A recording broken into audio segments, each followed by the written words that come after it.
Hi, I'm Guy Powell, and welcome to the next episode of the Backstory on Marketing. If you haven't already done so, please visit ProRelevant.com and sign up for all of these episodes and podcasts. I am the author of the newly released book, The Post-COVID Marketing Machine, Prepare Your Team to Win. And you can find more information about that book at marketingmachine.prorelevant.com. You know, today there are so many things going on in ad tech and a lot of confusion and a lot of change coming up. And today, though, we're going to have a lot of those questions addressed and hopefully answered. We're going to be interviewing Jeff Greenfield, and his background is all about all things ad tech. So let me tell you a little bit about Jeff. Jeff is an entrepreneur with 3 decades of strategy, growth, and marketing experience building and leading teams with an emphasis on innovative marketing enabled by new technology. His background includes founding and senior roles with Provalytics, Wide Orbit, C3 Metrics, working for a number of major brands such as JP Morgan, US Bank, Hertz, and many, many others. He's also very active in the Media Ratings Council and was named Star of Attribution by Sequent Partners. Jeff also studied biochemistry going way back at the University of Maryland. He interned at the National Institutes of Health, obtained his Doctor of Chiropractic and BS in Human Biology from Southern California, University of Health Sciences. And he is an instrument-rated pilot and performing member of the Magic Castle in Hollywood. Welcome, Jeff. Thank you so much, Guy. Excited to be here today. Yeah, you know, it's funny, you had that in there, and then like 2 weeks after I saw that, I heard about what the Magic Castle was, and I ran into somebody else, so fantastic.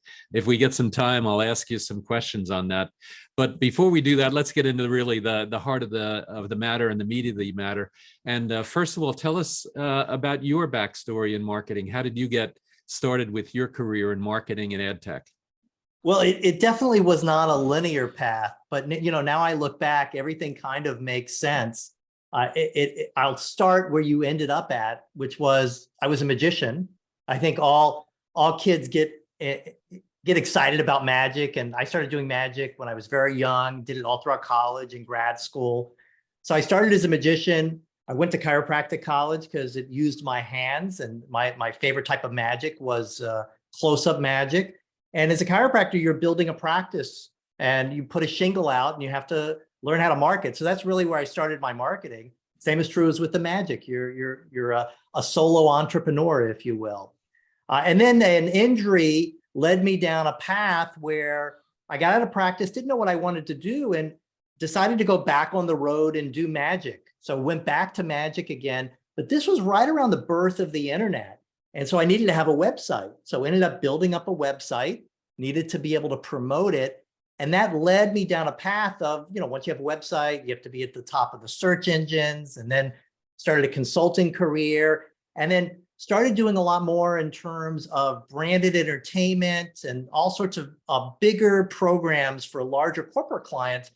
And then this thing of measurement came about. And this was right around the birth of digital marketing, the mid 2000s. And what I started to see is that marketers had all these great killer ideas, and they would go out and do them, but in order for them to continue doing them, they needed to be able to prove to finance that this actually resulted in dollars in. And if they couldn't do that, they couldn't follow through with it. And all of a sudden I realized, wow, this measurement aspect is really kind of the pivot point of marketing, and it's kind of sexy. It's kind of strange to say that because analytics is kind of seen as kind of nerdy type stuff. And there are aspects of it that's very nerdy, but it is this kind of pivot point between marketing and finance. And I was really, really intrigued by that and built up this first ad tech company, C3 Metrics, to solve the problem for marketers and focus primarily on enterprise. These are marketers that are always on, always spending large dollars. And that's a different scenario than marketers that are saying, hey, I've got a new product that I'm bringing to market. So when you start to think about banks that are always advertising and pharmaceutical companies that are always out there, they deal with a lot of interesting issues. And I exited C3 in 2019, thinking that I was never going to go back to measurement. And then all of a sudden, all these strange things started to happen in the world of ad tech. all of a sudden things that were foundational to how the internet and how digital operated just changed. It was as though the carpet got pulled out from underneath all of us.